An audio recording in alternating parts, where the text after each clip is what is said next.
the new Talaria Sting R MX-5. We basically called it right last week, thanks to Reddit. It's a 72 volt version of the MX-4, and that alone now makes this one of the better e-motos in the market. However, I mean, overall, I'm not blown away with this upgrade. There are some negatives, in my opinion, and we're going to touch on that. But first, let's go over the specifications. So battery here, the big upgrade, finally, 72 volts, 40 amp hours of capacity. That's the same figure as the E-Ride Pro SS. That bike is clearly the main competitor here, and at least on paper, this new MX-5 is better than the E-Ride Pro SS. So the battery, as we just touched on, exactly the same, but we do have more power with the MX-5. It is now rated at a peak power of 13.5 kilowatts versus the 12 kilowatts of the E-Ride Pro SS. That is definitely not by accident. Now this MX-5 from Talaria is still using their, at this point, kind of trademark gearbox versus the primary belt found in the E-Ride Pro SS, along with the Sur-Ron. And you guys can let us know in the comments below where you fall on the spectrum. I think I'm beginning to lean towards gearbox due to the durability. They do require oil changes, which is the big drawback. But aside from that, they are pretty bulletproof. And they also slightly reduce the overall sound the bike makes, making them a bit more stealth and quiet. The brake calipers are also more heavy duty, which is needed because this bike it's large. It comes in at 159 pounds, making this bike almost the same size as the Sur-Ron Ultra B. Just to kind of put that in perspective. This is a larger bike. So if you want to buy this and use it as an e-bike, the larger size here is something to contend with. Talaria, the MX-4, was already one of the larger kind of mid-size e-motos in the market, and the MX-5 is just that much bigger now. Now, a lot of people will enjoy this having a more substantial bike. It's still a lot smaller than like a full-size gas dirt bike.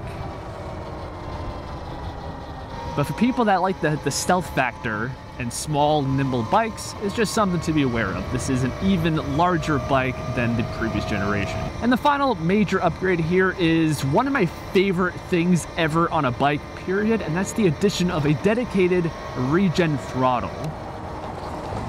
I've used this before on my Solar Eclipse 2.0. This has the exact same configuration, and I'm on record saying that I absolutely love this configuration. It is so much better than just having kind of regen modes like 1, 2, and 3. Having the reverse throttle, right, the regen throttle, if you've never used it before, it makes so much intuitive sense when riding. It saves your brake pads, puts a little bit of juice back into your bike, but above all else, it just feels so right. It's like how braking on bikes should have been since day one. But in a nutshell, that's the new Talaria Sting R MX-5. We finally have a 72 volt battery, 40 amp hours of capacity. That's a total watt hour capacity of 2,880, which makes it the exact same as the E-Ride Pro SS. Power is a substantial upgrade over the previous generation, which was 8 kilowatts by the way.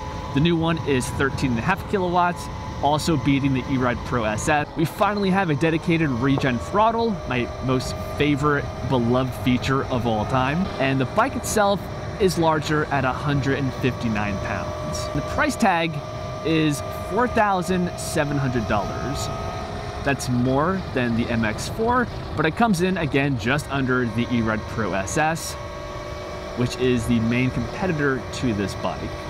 And I think as long as you're okay with the larger size of the MX-5, which is a big if you do any kind of road riding, you're probably going to want a smaller, more inconspicuous bike. But aside from that, the MX-5 is looking like a really solid deal. A little bit cheaper, a little bit more power, and of course that regen braking. Now there are some whispers of another model in the near future, later this year, called the Talaria Dragon, which is supposed to be like a really souped up version of this bike. We're talking around 28 kilowatts peak power and an 88 volt battery. And that supposedly has a price tag in the mid $6,000 range. Now, admittedly, that's getting pretty expensive. The MX-5 seems like probably a better deal for most people out there. But as always, let us know your thoughts in the comments below. I always appreciate a like before you go, subscribing, all that kind of stuff. It does greatly help out the channel. And I'll see you guys in the next one. Peace.